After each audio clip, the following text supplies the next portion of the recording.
What's up everybody, it's Deshawn and I'm back to y'all with another video, a transition video this time. I always have something on my head, and that is due, well, for one, it's comfortability, but also due to the fact that my hairline started receding really bad when I started tea. So I'll show y'all real quick my hairline. So my forehead my forehead was never really this big, but also my hair's thinning, like here and in this area especially. My hair thins real bad, but it's not that big of a deal. I really just like wearing hats too, but that's one of the reasons that I always have a hat on. So facial hair is great, right? But facial hair, for me, it took about 6 months, I think, before I had something that was visible to other people. And it was like really fine hair, but now it's obviously more than that. But it's itchy. It's itchier than I thought it was gonna be. Like, I know hair shaving, I obviously I don't really I clean it up as much as I can. I don't really have a mustache, as you can see. I don't know. You can see it doesn't really grow in. This is the most that I have here, and I've never cut this. So in 5 years, this is all I got to show for that. I have to pick mine out because you see it's like real cool, like it coils up real bad, especially after the shower. So I always, after I get out of the shower, because I wash my face in the shower, I pick it out for a while. It'll just be really tangled and really packed down. So anyway, so facial hair started coming in, and that was great, because then as soon as that happened, I no longer got misgendered. So then talk about the voice.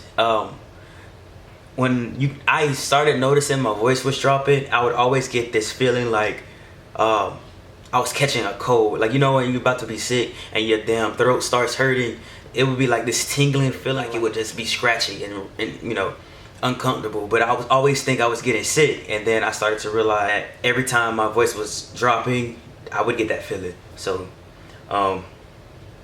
my voice is pretty much where it's gonna be at. Before top surgery, my chest did get smaller on its own. Also, before I even started tea, I was working out my chest a lot. And then of course when I started tea, then it helped shrink my chest down some more. But I had fat on my chest that no matter how much working out I did, it wasn't gonna get rid of it. So all of it. So then I had top surgery to remove that. I started binding in, I think, like 2014, I believe, and that was 2 years before I even started my transition. So I was binding for, let's see, about 3 or 4 years, something like that. And the trick to that, for the people that don't know, the trick to binding, when you put the binder on, which it looks like, there's different kind. There's some that looks like a crop top, and there's other ones that go all the way down like a white beater. And anyway, when you pull it over your head, which is really tight, and you pull it down, the key to it is to take your chest and move it off to the side, because it makes it look flatter and more like male presented. So for all of you that are new to this, it's a little good tip for you. After a while, I stopped wearing binders as much, because they do get uncomfortable. It makes it hard to breathe. It's not recommended to work out in binders, but when my chest began to shrink, I started wearing KT tape on them instead. I didn't care, like I just wanted something to be able to hold it down. I never used the ace bandage or anything like that. That's unsafe. But I did go from a binder to KT tape once my chest was smaller.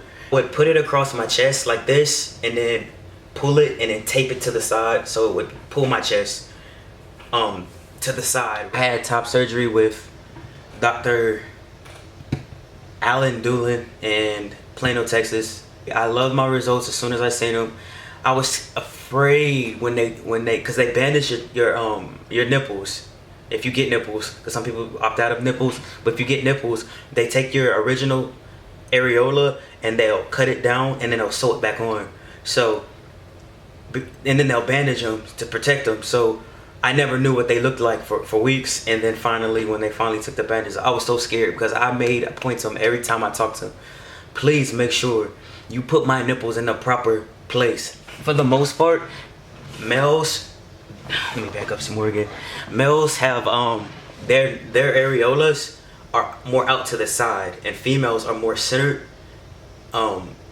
So I wanted to make sure that my nipples were out here and not too close together, because that was very important to me. I made a mistake. I don't call it a mistake, because I think that my scars still turned out good, but I think that I rushed lifting my arms a lot early, because I went to do chin-ups, pull-ups and stuff, and so my scars went from really small, like real narrow, to a little wider.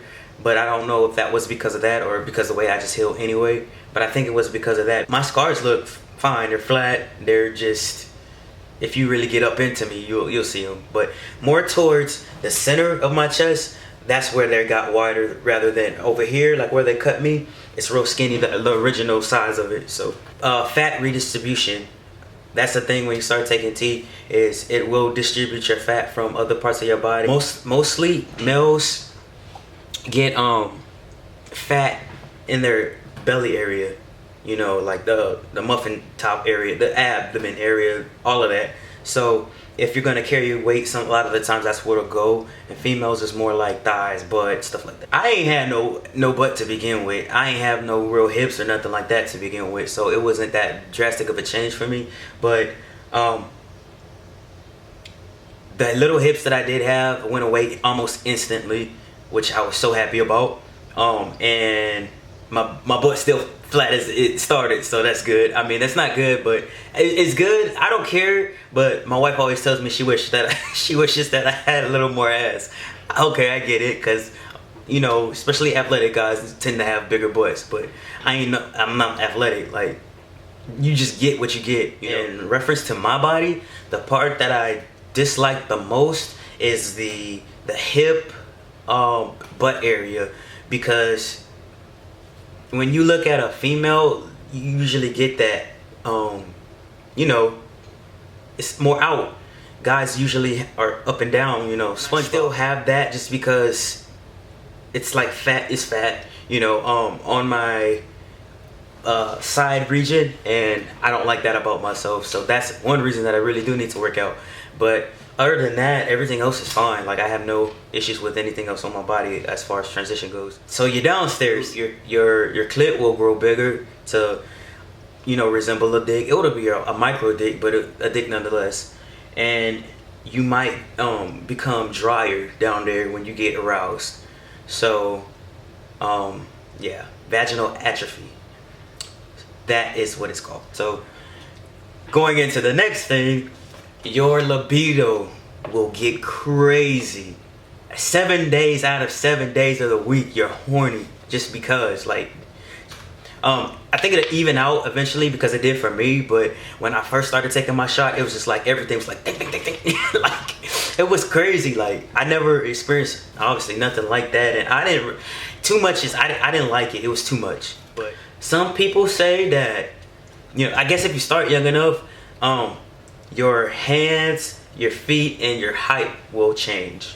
But for me, I think I did get an inch taller, but I don't know if it was because I really grew an inch taller, or is the fact that when I was wearing my binder, I would hunch over too. So, once I had top surgery, standing up straight wasn't an issue, because I'm not trying to hide my chest anymore. So, I didn't know if that was why, or I really did get taller. My feet did get a little bigger. I used to be able to fit kids' shoes. Now I cannot cram no matter how much I try to unlace the shoe and leave them untied, I cannot cram my feet in there comfortably. So my feet did grow. Hair, body hair, everywhere. A lot of trans men I know and heard complain about booty hair. Hair up and through that booty, inside. Inside the cheekage. Hair, I grew more hair. You can't see, I have really thin hair, so that's why I didn't have to get electrolysis before I had my surgery. But I grew more hair on my arms, and it started to grow down more. Like, my hair didn't used to grow all the way down here, and it started growing down here and more on my knuckles, but body hair wise, oh, on my thighs, the top of my thighs, like more hair, a lot more hair. Pre-transition, I used to shave a lot because and that's a weird thing, I didn't like body hair pre-transition. I hated body hair, so I shaved everything. So when I started growing hair all over the place, I thought I would be like one of those people that would like shave their chest and stuff like that, but I actually enjoy it. Like, I like my body hair now. I have hair on my stomach, hair on my chest. Okay, so muscle mass. You will have to work out to gain an athletic body, a bodybuilder body. You don't get that just by taking tea.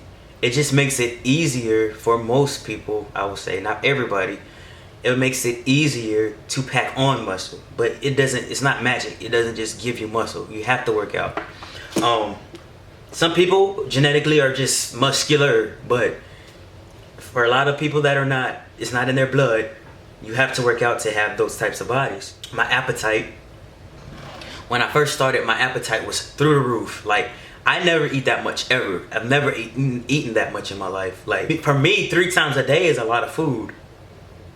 3 times a day in a snack, or four times a day, whatever. That's a lot of food for me in a day. So that's where I was with it. Like, I eat one real big meal, or I'll eat 2 meals in a day, but I generally don't eat any more than that. And half the time I don't finish my food in either one of those meals. It just depends on what kind of day, and what kind of meal it is. But now, a salad smell. My body odor smell started to change, and when it first started, it used to piss me off because I'm so self-conscious about my hygiene and my odor, and everybody has a body odor, be it good or bad. So I'm like real self-conscious about that because I don't want to be. I'm not comfortable walking around musty. I'm not okay with that. Have to change deodorants like every few months. I can't wear the same deodorant for too long because basically my body becomes immune to it. Same with soap, all of that type of stuff. I switch it, but I sweat really bad in the nighttime when I'm sleeping. I always, no matter how cold it is in the house, and I still wake up in a pool of sweat. So, and I don't wear clothes to bed. I've always been like quiet to myself and like sort of let people get over on me, but not so much that I will let people get over on me. It was just like, I don't feel like fighting that battle because it's never that serious for me. But now, if something bothers me to the point where I keep thinking about it, I speak up for myself. I hold space because I didn't really hold space before. It was more so I was sitting in be a wallflower and just be there existing but invisible. So it's not so much like that for me anymore. I'm not gonna completely give that to the tea though. That's more so, I think my wife has a lot to do with that because my wife is very blunt. She's very aggressive, and she's very she's gonna say what she has to say, and she don't care how you feel about it. And it's not to hurt your feelings. It's just that's how she is. That's how she talks to people.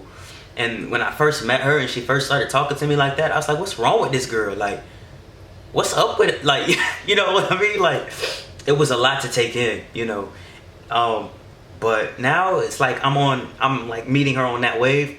So that's been a good thing for me because, again, I'm no longer a wallflower, and I no longer just let certain things go. Like, I speak up when I feel like it's necessary. So that's a good thing.